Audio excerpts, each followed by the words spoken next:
niin, joululiikennettä alkaa olla. Täällä on ihan eri määrä porukkaa kuin mitä oli se on pari päivää sitten kun käytiin.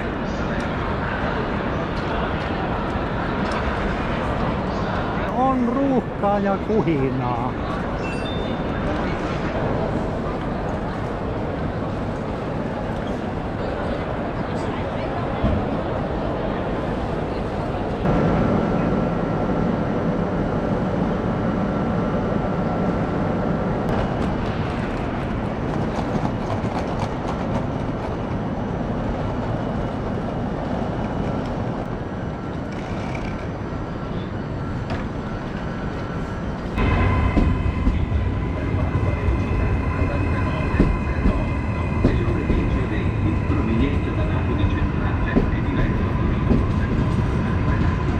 On tässä oma hohtonsa, ei pääse kyllä mihinkään.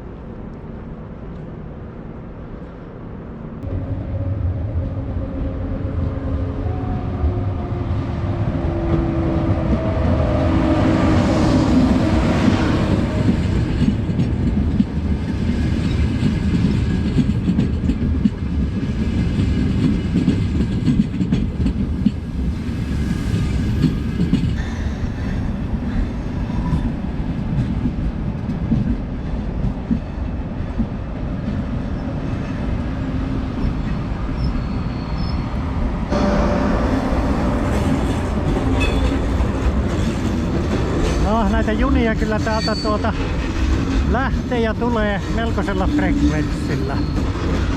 Täällä on junabongarille sillä paratiisi.